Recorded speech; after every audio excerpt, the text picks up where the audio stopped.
This is the War Brief Daily for March 31st, 2026, covering the Russia-Ukraine theater. Tonight we are tracking 3 updates: confirmed strategic damage to Russia's Baltic oil export infrastructure, Ukraine's expanding defense industrial and diplomatic footprint, and an emerging intelligence claim linking Russian satellite operations to Iranian strikes on U.S. military bases. First, Ukraine's drone campaign against Russia's Baltic fuel infrastructure has now reached confirmed, measurable strategic impact.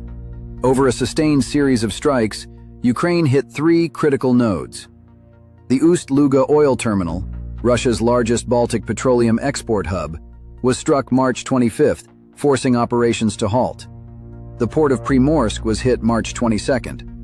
And on March 26th, Ukraine struck the KINEF refinery in Kirishi, an upstream facility that feeds finished product directly into Russia's major refining network. These are not symbolic targets. They are choke points in a deliberate sequential campaign against Russian energy logistics. The cumulative effect is confirmed by Reuters calculations. This is not a Ukrainian government claim. At least 40% of Russia's Baltic oil export capacity is now offline. Industry insiders told Reuters, and I quote, "Within days we will have to cut runs to minimum levels and then potentially shut units." Russian oil revenue funds the war directly. Cutting Baltic export capacity at this level forces Moscow to absorb that loss or divert to slower, costlier corridors.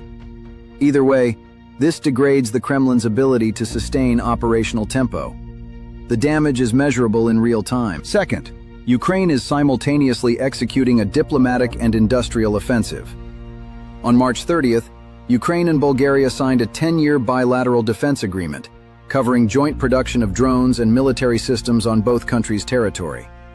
And in a detail worth marking, Ukraine is now selling air defense interceptor drones to Gulf states at approximately $1,000 per unit.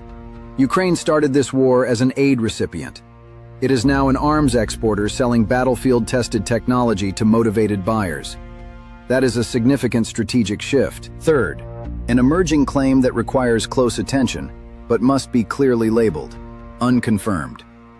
President Zelensky has alleged that Russian satellites conducted imaging of multiple U.S. military installations before Iran struck them, including Diego Garcia, Al Udeid Air Base, Prince Sultan Air Base, and Kuwait International Airport.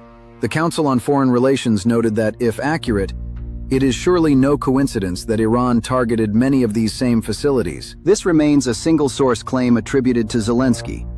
It has not been independently verified by U.S. defense or intelligence officials. If it holds, it would represent a qualitative shift from Russia-Iran arms cooperation to direct operational intelligence sharing.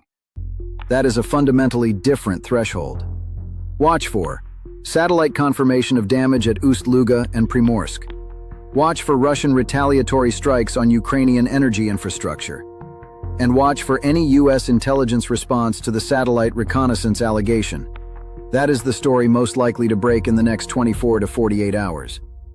That is your War Brief Daily for March 31st, 2026. Stay sharp.